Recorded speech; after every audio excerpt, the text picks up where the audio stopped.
ಅಗ್ನಿ ಸಾಕ್ಷಿ ಎಪಿಸೋಡ್ ಸ್ಟಾರ್ಟಿಂಗಲ್ಲಿ ನಿನ್ನ ಮನೆಗೆ ಬರೋದು ಯಾವಾಗ ಅಂತೆಲ್ಲ ಕೇಳ್ತಾ ಇರ್ತಾ ಆ್ಯಸ್ ಸೂನ್ ಆ್ಯಸ್ ಪಾಸಿಬಲ್ ಬರ್ತೀನಿ ಅಂತೆಲ್ಲ ಹೇಳ್ತಾರೆ. ಹೌದಾ ಸರಿ ಅಂತೆಲ್ಲ ಹೇಳಿ ಗಿಫ್ಟ್ ತಂದಿರ್ತಾರೆ. ಗಿಫ್ಟ್ ಕೊಟ್ಟ ಮೇಲೆ ಅದೇ ಏನು ಅಂತಂದರೆ ಹೊಸದು ಸ್ಟ್ಯಾಂಡಪ್ ಮಾಡ್ತೀನಿ, ಹೊಸದು ಸ್ಟಾರ್ಟಪ್ ಮಾಡಿದ್ದೀನಿ. ಹೊಸದು ಸ್ಟಾರ್ಟಪ್ಪಲ್ಲಿ ಅದು ಸಕ್ಸಸ್ ಆದ್ಕೊಳ್ಳೆ ನಾನು ಬಂದ್ಬಿಡ್ತೀನಿ ಅಂತೆಲ್ಲ ಹೇಳಿದರೆ ಸರಿ ಅಂತೆಲ್ಲ ಹೇಳಿ ಅದು ಸುಮ್ಮನೆ ಹುಟ್ಟಿದ್ವಾ ಬೆಳೆದ್ವಾ ಓದ್ವಾ ಮದುವೆ ಮಾಡ್ಕೊಂಡ್ವಾ ಮಕ್ಕಳು ಮಾಡಿದ್ವಾ ಮತ್ತೆ ಸತ್ವಾ ಅನ್ನೋದೆಲ್ಲ ಬೇಡ. ನಾನು ಏನಾದರೂ ನನ್ನ ಕಾಲ ಮೇಲೆ ನಾನು ನಿಂತು ನಾನು ಅಚೀವ್ ಮಾಡಿಕೊಂಡು ಸ್ಟಾರ್ಟಪ್ ಮಾಡಿಕೊಂಡು ಅದು ಸಕ್ಸಸ್ ಆದಮೇಲೆ ಪ್ರಾಜೆಕ್ಟ್ ಕಂಪ್ಲೀಟ್ ಆದಮೇಲೆ ಬರ್ತೀನಿ ನಿಮ್ಮ ಮನೆಗೆ ಅಂತೆಲ್ಲ ಹೇಳ್ತಾನೆ. ಆತನ ಡಿಕ್ಷನರಿನಲ್ಲಿ ಪ್ರಾಜೆಕ್ಟ್ ಅಂದರೆ ಹುಡುಗಿ ಅಂತ ಅರ್ಥ ಇರ್ತೈತಿ.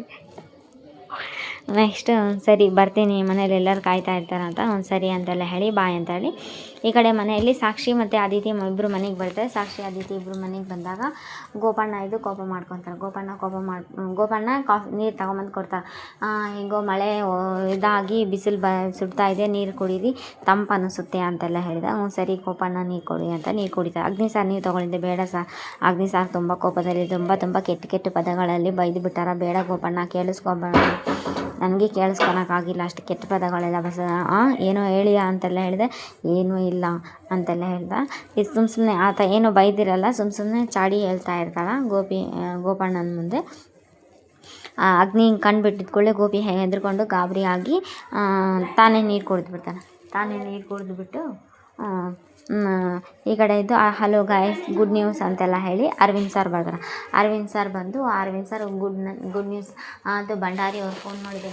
ಭಂಡಾರಿಯವರು ಮತ್ತು ಅನನ್ಯ ಭಂಡಾರಿಯವರು ಫೋನ್ ಮಾಡಿ 35 ಕೋಟಿ ಇದು ಪ್ರಾಜೆಕ್ಟು ಅಪ್ರೂವಲ್ ಆಗಿದೆ ಅಂತೆಲ್ಲ ಹೇಳಿದಾಗ ಸಾಕ್ಷಿ ತುಂಬ ಥ್ಯಾಂಕ್ಸ್ ಕಣಮ್ಮ, ನಿನ್ನಿಂದ ಇದೆಲ್ಲ ಆಗಿದ್ದು ಅಂತೆಲ್ಲ ಹೇಳ್ತಾರೆ. ಇದೆಲ್ಲ ಕ್ರೆಡಿಟ್ ನಿನಗೆ ಹೋಗ್ಬೇಕಮ್ಮ ಅಂತೆಲ್ಲ ಹೇಳಿದಾಗ ಹೌದಾ ಅಂತ ಈ ಕಡೆ ಅದಿತಿನ ಕಾರ್ ಹೇರಿಸಿ ಕಳಿಸ್ತಾನೆ. ಮಿಸ್ ಮಾಡ್ಕೊತೀನಿ ನಾನು ನಿನ್ನನ್ನು ಅಂತ ಅದಿತಿ ಹೇಳಿದಾಗ ನೀನಷ್ಟೇ ನಾನು ಮಿಸ್ ಮಾಡ್ಕೊಳ್ಳೋದು, ನಾನು ನಿನ್ನನ್ನು ಮಿಸ್ ಮಾಡ್ಕೊಳಲ್ವಾ ಅಂತೆಲ್ಲ ಹೇಳಿದಾಗ ಅದಿತಿ ಸ್ವಲ್ಪ ನಾಚ್ಕೊತಲ್ಲ. ಕಾರ್ ಹೋಗ್ಬಿಡುತ್ತೆ. ಕಾರ್ ಹೋದ್ಮೇಲೆ ಅವನ ರಾಜು ಫ್ರೆಂಡ್ ಬಂದು ಏನು ನಿನ್ನ ಔಷಧಿ ಇಲ್ಲಿ ಆ ಕಡೆ ನೋಡಿದರೆ ಆ ಬೇಕ್ರಿ ಹುಡುಗಿಗೂ ಕಾಳಾಗ್ತಾ ಇದೆಯಾ, ಈ ಕಡೆ ನೋಡಿದರೆ ಇದು ಯಾವುದೋ ಸಾವುಕಾರ ಮನೆಗೆ ತುಂಬ ಮೇವಾಗ್ತಾ ಇದೆಯಾ, ತಗಲಾಕೊಂಡ್ರೆ ಏನೋ ನಿನ್ನ ಕತೆ, ತಟ್ಟಿ ನಿನ್ನನ್ನು ಬಿಡ್ತಾರೇನೋ, ಸುಮ್ಮನೆ ಬಿಡ್ತಾರೆ ಅಂದ್ಕೊಂಡಿಯೇನೋ, ನಿನ್ನ ತಟ್ಟಿ ನಿನ್ನ ಮಲೆನಾಡು ಪರೋಟ ಮಾಡಿಬಿಡ್ತಾರೆ ಕಣ್ಲಾ ಅಂತೆಲ್ಲ ಹೇಳ್ತಾನೆ. ಹೌದಾ ತಟ್ಟಿ ನನ್ನ ಮಲೆನಾಡು ಪರೋಟ ಮಾಡಿದರೆ ನೀನು ತಿಂತಾ ಇರಬೇಕು ಅಷ್ಟೇ, ಇನ್ನೇನು ಮಾಡೋಕ್ಕೆ ಬರೋಂಗಿಲ್ಲ ಅಂತೆಲ್ಲ ಹೇಳ್ತಾನೆ ಫ್ರೆಂಡ್.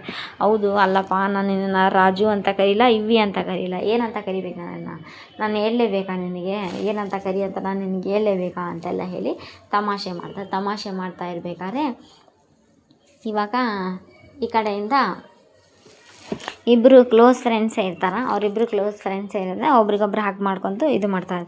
ಏನು ನಡೀತಾ ಇದೆ ಮನೆಯಲ್ಲಿ ಅಂತೆಲ್ಲ ಹೇಳಿ ಇಲ್ಲಿ ಅದಿತಿ ಬಂದು ಮನೆಯವ್ರಿಗೆ ಕೇಳ್ತಾ ಇರಬೇಕಾದ್ರೆ ಏನು ನಡೀತಾ ಇಲ್ಲಮ್ಮ, ಯಾರಿಗೂ ಇದಾಗ್ತಾ ಇದೆ, ಏನಿಲ್ಲ ಕಣಮ್ಮ ನನಗೆ ಅಂತೆಲ್ಲ ಹೇಳ್ತಾರೆ.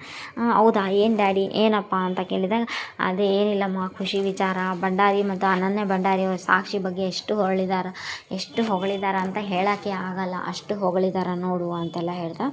ಹೌದಾ ಅಂತ 35 ಕೋಟಿ ರೂಪಾಯಿ ಅಂದರೆ 35 CR ಪ್ರಾಜೆಕ್ಟು ಒಪ್ಕೊಂಡಿದೆ, ನಮಗೆ ಪ್ರಾಫಿಟ್ ಬರ್ತಾ ಇದೆ ಅಂತೆಲ್ಲ ಹೇಳಿದಾಗ ಸಾಕ್ಷಿ ಇದೆಲ್ಲ ಆಗಿದ್ದು ನಿನ್ನಿಂದ ಕಣಮ್ಮ ಅಂತೆಲ್ಲ ಹೇಳಿ ಅರವಿಂದ್ ಅವ್ರು ಹೇಳಿದಾಗ ಸಾಕ್ಷಿ ಸೈಲೆಂಟ್ ಆಗಿಬಿಡ್ತಾರೆ. ಯಾಕಮ್ಮ ಸಾಕ್ಷಿ ಮುಖ ತುಂಬ ಚಿಕ್ಕದು ಮಾಡ್ಕೊಂಡಿದೆ, ಏನು ಪ್ರಾಬ್ಲಮ್ಮು ಅಂತೆಲ್ಲ ಹೇಳಿ ಇಲ್ಲ ಸರ್ ಇದೆಲ್ಲ ನನ್ನಿಂದ ಏನೂ ಅಲ್ಲ, ಎಲ್ಲ ಆಗಿರೋದು ಅಗ್ನಿ ಸಾರಿ ಈ ಪ್ರಾಜೆಕ್ಟ್ ಮೇಲೆ ತಿಂಗಳಾನುಗಟ್ಟಲೆ ವರ್ಕ್ ಮಾಡಿದ್ದಾರೆ. ಆದರೆ ಏನು ಮಾಡ್ತಿ ಇವತ್ತು ಮೀಟಿಂಗ್ ಇದ್ದ ದಿವಸನೇ ಪಾಪ ಅವ್ರ ಗಂಟಲು ಸರಿ ಇಲ್ಲ, ಕೆಟ್ಟೋಗಿದೆ, ಹಾಗಾಗಿ ಇದಕ್ಕೇನೇ ಕ್ರೆಡಿಟ್ ಬಂದರೂ ಕೂಡ ಸಾರ್ಗೆ ಅದೆಲ್ಲ ಹೋಗಬೇಕು ಕ್ರೆಡಿಟು ಅಂತೆಲ್ಲ ಹೇಳ್ದ. ಹೌದಾ ಅಂತೆಲ್ಲ ಹೇಳಿ ಆವಾಗ ಸಾರ್ ಬಂದು ವೆಲ್ ಡನ್ ಅಗ್ನಿ, ಗುಡ್ ಜಾಬ್ ಅಂತೆಲ್ಲ ಹೇಳಿ ಅಪ್ರಿಷಿಯೇಟ್ ಮಾಡ್ತಾರೆ.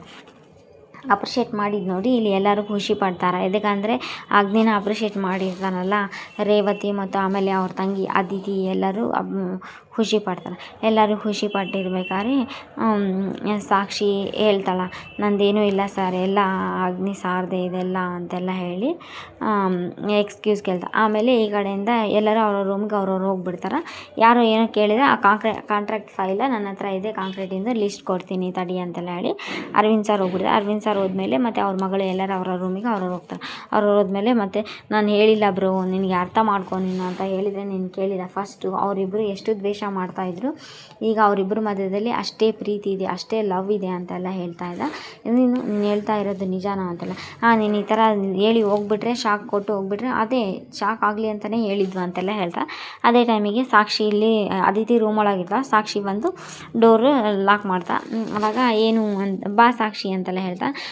ಅದೇ ಅಂತೆಲ್ಲ ಹೇಳಿದಾಗ ಸರಿ ಹೌದು, ನೀನು ಅಣ್ಣನ ಎಷ್ಟು ಚೆನ್ನಾಗಿ ಅರ್ಥ ಮಾಡ್ಕೊಂಡಿದ್ದೀಯಾ, ಅಣ್ಣನ ಬಿಟ್ಕೊಟ್ಟಿಲ್ಲ ನೀನು ಅಂತೆಲ್ಲ ಹೇಳಿದಾಗ ಹಾಗೆಲ್ಲ ಏನೂ ಇಲ್ಲ, ಅದು ಇದನ್ನು ಹೇಳಿದ್ದೆಲ್ಲ ನಿಜಾನೇ ಅಂತೆಲ್ಲ ಹೇಳ್ತಾ. ಹೌದಾ ಸರಿ ಬಿಡು, ಹೌದು ನೀನು ಹೇಳಬೇಕು ಅಂದೆ, ನಾನೇನು ಹೇಳಬೇಕು ಅಂತೆಲ್ಲ ಹೇಳಿದಾಗ ಅದೇ ಇವಿ ಜೊತೆ ಮೀಟಿಂಗ್ ಹೆಂಗಾಯಿತು, ಯಾವಾಗ ಅವ್ರ ಮನೆಗೆ ಬರೋದು, ಮದುವೆ ಯಾವಾಗ, ಎಂಗೇಜ್ಮೆಂಟ್ ಯಾವಾಗ ಅಂತೆಲ್ಲ ಕೇಳಿದಾಗ ಅದೇ ಅವರೇನೋ ಹೊಸ ಸ್ಟಾರ್ಟಪ್ ಮಾಡ್ತಾರಂತೆ, ಸ್ಟಾರ್ಟಪ್ ಎಲ್ಲ ಮುಗಿದ ಮೇಲೆ ಫಿನಿಶ್ ಆದಮೇಲೆ ಬರ್ತೀನಿ ಅಂತೆಲ್ಲ ಹೇಳಾರ ಅವರು ಅಂತೆಲ್ಲ ಹೇಳ್ತಾರೆ. ಹೌದಾ ಅಂತೆಲ್ಲ ಹೇಳ್ತಾರೆ. ಸರಿ ಬಿಡು, ನೀನು ನೋಡಿಲ್ಲಲ್ಲ ಇವಿನ ಅಂತೆಲ್ಲ ಕೇಳಿದ. ಇಲ್ಲಪ್ಪ ನಾನು ನೋಡಿಲ್ಲ ಅಂತೆಲ್ಲ ಹೇಳಿ ನೆಕ್ಸ್ಟ್ ಎಪಿಸೋಡ್ ಬರುತ್ತೆ. ನೆಕ್ಸ್ಟ್ ಎಪಿಸೋಡ್ ಬಂದಾಗ ಮತ್ತು ಈಗ ಎಲ್ಲಿರ್ತಾರೆ ಅವರು ಅಂತೆಲ್ಲ, ಅದೇ ಬ್ಯಾಕ್ ಟು PG ಅಂತೆಲ್ಲ ಹೇಳ್ತಾರೆ. PG ಅಂದಾಗ ಸ್ವಲ್ಪ ಮತ್ತೆ ಡೌಟ್ ಬರುತ್ತೆ, ಯಾಕಂದರೆ ಸಾಕ್ಷಿಗೆ ಅಲ್ಲಿ ಹೋಗಿದ್ದು ರಾಜುನು ನೋಡಿರ್ತಾನೆ, ಕನ್ಫರ್ಮ್ ಇರಲ್ಲ ಅಂತ ಸುಮ್ಮನೆ ಆಗಿರ್ತಾನೆ. ಮತ್ತು ಅದೇ ಟೈಮಿಗೆ PG ಅಂತಾರೆ, ಸ್ವಲ್ಪ ಡೌಟ್ ಬರುತ್ತೆ. ಆಮೇಲೆ ಫೋಟೋ ನಾಳೆ ಎಪಿಸೋಡಲ್ಲಿ ಸಾಕ್ಷಿನೇ ಕೇಳ್ತಾನೇನೋ ಫೋಟೋ ತೋರಿಸು ಅಂತ, ಮೇ ಬಿ ನೋಡಬೇಕು, ಅಥವಾ ಅದಿತಿನೇ ತೋರಿಸ್ತಾಳೆ ನೋಡಬೇಕು ಫೋಟೋ. ಆಮೇಲೆ ಇನ್ನೂ ಟ್ವಿಸ್ಟ್ ಇಟ್ಟಿದ್ದಾರೆ, ನಾಳೆ ಈ ಸಾಕ್ಷಿ ಫೋಟೋ ನೋಡೋ ಟೈಮ್ ಒಳಗೆ ಸಾಕ್ಷಿನ ಯಾರಾದರೂ ಕರೀತಾರೇನೋ, ಅಥವಾ ಸಾಕ್ಷಿ ಇನ್ನೂ ನಾಳೆ ನೋಡ್ತಾಳೋ ನೋಡಲ್ಲ ರಾಜುನ, ಇದನ್ನು ಟ್ವಿಸ್ಟ್ ಇಟ್ಟಿದ್ದಾರೆ. ಬಟ್ ನಾಳೆ ನೋಡ್ತಾಳ ಅನ್ನೋ ರೀತಿ ತೋರಿಸ. Please like, share, comment, subscribe.